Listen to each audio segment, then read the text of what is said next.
ఎక్కడికి వెళ్ళిపోతున్నామని చూస్తున్నారా? ఏం లేదండి, మా బుడ్డాడి స్కూల్లో పార్క్ డే ఉంది. వాడి దగ్గరికే వెళ్తున్నాం మేము ముగ్గురం కలిసి. మా బుడ్డదే చూసారా ఎలా దొంగ చూపులు చూస్తుందో, ఎక్కడ తీసుకెళ్ళిపోతున్నాను నన్ను అని చెప్పి. దీనికి ఏదైనా బెల్లేసద్దా అండి? అదిగో రానే వచ్చేసాం పార్క్కి. బుడ్డదానికి తీసుకొని పార్క్ లోపలికి వెళ్తున్నాం. చూసారా క్యాప్ కూడా సర్దేస్తున్నా ఎండ తగలకుండా ఉండడం. తీరా మాకు లోపలికి వెళ్ళాక తెలిసింది ఏంటంటే పేరెంట్స్ చిల్డ్రన్స్ మీట్ అవ్వకూడదంట. ఎందుకంటే మళ్ళీ ఏడుస్తారు కదా వాళ్ళు. ఇంకా మాకేం చేయాలో తెలియక ఒక సైడ్ని కూర్చొని ఆడుకుంటున్నాం. ఇంకేముంటాయి, మా బుడ్డదానికి టాయ్స్ కూడా లేవు కదా. అక్కడున్న ఆకులు పువ్వులు ఇచ్చి దాన్ని ఎంటర్టైన్ చేస్తున్నా. మళ్ళీ ఏడిస్తే ప్రాబ్లం కదా. చూసారా ఎలా ఆడుకుంటుందో. చెవులో పెట్టింది తీసి నాగిస్తుంది, మళ్ళీ అది చెవులో పెట్టుకుంటుంది. అలా పువ్వులతో మా టైంపాస్ మేము చేసుకుంటే పార్క్ మేనేజ్మెంట్ వచ్చి పార్క్ క్లోజింగ్ టైం అమ్మ, పేరెంట్స్ లోపల కూర్చోడానికి అలవ్ లేదని చెప్పారు. అప్పుడు బయటకు వెళ్ళిపోండి అని మమ్మల్ని అనగా మేము ఏం చేయాలో తెలియక స్కూల్ మేనేజ్మెంట్కి చెప్తే మేడం పర్మిషన్ తీసుకున్నారు. సో మమ్మల్ని లోపల కూర్చోడానికి అలవ్ చేశారు. ఇంకేం చేస్తాం, చేసేది ఏం లేక బుడ్డోడి కోసం వెయిట్ చేస్తున్నాం. మా బుడ్డదే చూసారా ఎదురు చూస్తుంది వాళ్ళ అన్న కోసం. మధ్యలో ఆకలేసి ఏం చేయాలో తెలియక బిస్కెట్స్ తింటుంది. బిస్కెట్స్ కూడా మొత్తం తినట్లేదండోయ్. బిస్కెట్లో పై ఉన్న షుగర్ మొత్తం చప్పరించేసి బిస్కెట్ బయట పడేస్తుంది. మేము స్నాక్స్ని ఎంజాయ్ చేస్తుండగానే మాకు తెలిసింది ఏంటంటే మా బుడ్డోడికి ప్లే టైం అయిందని చెప్పి. సో కామ్గా మా బుడ్డోడు ఏం చేస్తున్నాడు అని చెప్పి చూడడానికి వెళ్ళామన్నమాట. ఈలోగా వీడు ఎంజాయ్ చేస్తుండగానే పక్కన ఎల్కేజీ స్టూడెంట్స్ని పార్క్ విజిట్కి తీసుకెళ్తున్నారు. ఇక్కడ ప్రీకేజీ స్టూడెంట్స్ ఆ పార్క్లో ఆడుకుంటున్నారు. వాడు ఏం చేస్తున్నాడా అని చెప్పి సైలెంట్గా నేను బుట్టదా ఇక్కడి నుంచి చూస్తున్నాం. ఈలోపే వాళ్ళ అన్నని చూసేసి బుట్టదా ఏడుపు స్టార్ట్ చేసేసింది. వాడు చూసారా నన్ను చూడంగానే పరిగెత్తుకొని వచ్చేసాడు అమ్మ అనుకుంటూ. రాగానే డ్రెస్ పట్టుకొని నన్ను కూడా రమ్మంటున్నాడు. లేదమ్మా నువ్వు వెళ్ళి మీ ఫ్రెండ్స్తో ఆడుకో అని చెప్పగానే ఫ్రెండ్స్ దగ్గరికి వెళ్ళి ఫ్రెండ్స్తో చక్కగా ఆడుకుంటున్నాడు. చెప్పగానే వెళ్ళి ఫ్రెండ్స్లో కలిసిపోయాడు. ఎంత సరదానో పార్క్ అంటే. పిల్లలకనే కాదు మనకు కూడా సరదానే కదా. వాడు ఏం చేస్తున్నాడా అని చెప్పి నేను బుడ్డదా ఇక్కడ నుండి చూస్తున్నాం. ఇంట్లో అయితే ఫుల్గా రచ్చరచ్చ చేస్తాడు. వీడు స్కూల్లో ఎలా ఉంటారని చెప్పి తెలుసుకోవాలని మాకు ఎప్పటి నుంచో క్యూరియాసిటీ ఉండేది. కానీ మాకు ఎప్పుడూ ఆపర్చునిటీ రాలేదు. ఎందుకంటే స్కూల్లో ఎలా చేయరు కదా పేరెంట్స్ని, పిల్లలు ఎలా ఉంటున్నారో చూడడానికి. సో మాకు ఇవాళ వచ్చింది కాబట్టి ఎలా ఉంటున్నాడు, ఏం చేస్తున్నాడు, ఫ్రెండ్స్తో ఎలా మింగిల్ అవుతానని చెప్పి చూసుకుందాం అనుకున్నాం. అప్పుడప్పుడు వాళ్ళ గురించి తెలుసుకోవాలి కదా. ఎల్కేజీ వాళ్ళు పార్క్ విజిట్ అయిపోయింది. ఇప్పుడు ప్రీకేజీ వాళ్ళ టర్న్ వచ్చింది.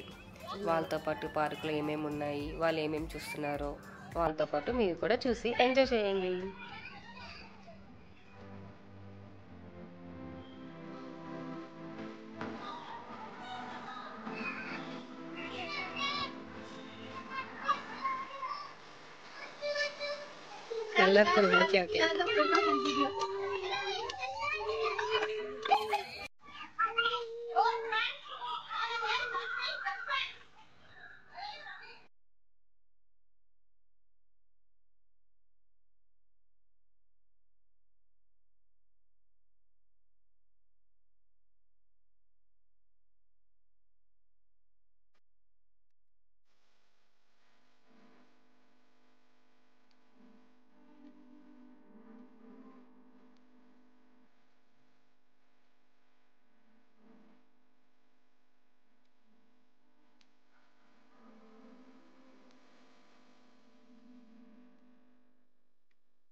అన్న కోసం వెయిట్ చేస్తాను. జాబిలమ్మా వాడు పార్క్ మొత్తం సైట్ సీయింగ్ ఎంజాయ్ చేస్తున్నాడు. చూడాలి ఎలా వచ్చి ఏం చెప్తాడా అని చెప్పి.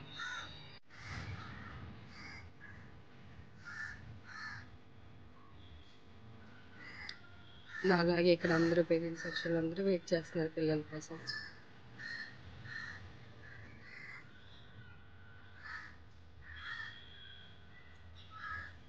కనిపిస్తున్నారా?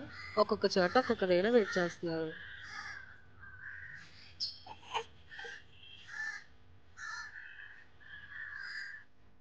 ఇంకా అక్కడ కూర్చొని ఉంటే మా బుడ్డోడు వచ్చి వాళ్ళ చెల్లి కిస్ ఇచ్చి వెళ్తున్నాడు. వాళ్ళ చెల్లి ఏడవడం చూసి మా బుడ్డోడు వెనక్కి తిరిగి చూసుకొని వెళ్తున్నాడు. వాళ్ళ అన్నం చూసాక మా బుడ్డోడే ఆగుతుందా? దాని రియాక్షన్స్ చూడండి. అన్న అన్నేడి అన్న ఎక్కడున్నాడు? ఎవరు కావాలన్నా? ఎవరు అన్నా? ఏడన్నా? అది వెళ్తున్నాం కదా అన్న వచ్చేసి. ఎలా వెళ్దాం? చూసి ఎలా వెళ్దాం? ఇంటికి చూసుకొని వెళ్దాం, ఎండ లేదు కదా.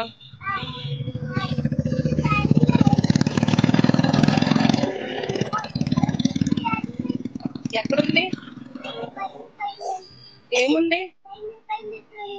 ఏముంది? ఏమన్నా ఆటోకి వెళ్ళిపోదామా? ఓకే చిన్నోడా.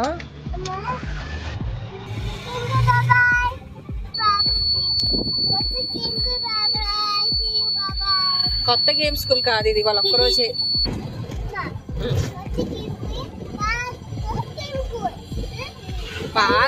పార్క్ గేమ్ స్కూల్ కాదు, వాళ్ళ ఒక్కరోజే.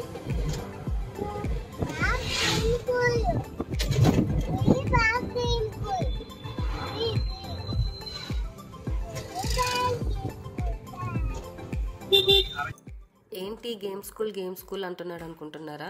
వాడికి మేమే చెప్పామండి. గేమ్ స్కూల్ అంటే వాడికి ఇంట్రెస్ట్ వస్తుందని చెప్పి ప్లే స్కూల్ని గేమ్ స్కూల్గా చెప్పాము. అంతేకాదు, ఇప్పుడు వాడిని ఎవరినైనా ప్లే స్కూల్కి వెళ్ళి వచ్చేసావా అంటే అది ప్లే స్కూల్ కాదు, గేమ్ స్కూల్ అని చెప్తాడు. చూసారా, ఇంటికి రాగానే మేము ఒక గేమ్ పెట్టుకుంటాం, ఎవరు ఫస్ట్ మెట్లు ఎక్కుతారా అని చెప్పి. వాడు ఫస్టా నేను ఫస్టా అని చెప్పి. వాడు ఇక్కడ చెప్తున్నాడు, అమ్మ నేనే ఫస్ట్ ఎక్కుతాను అని చెప్పి.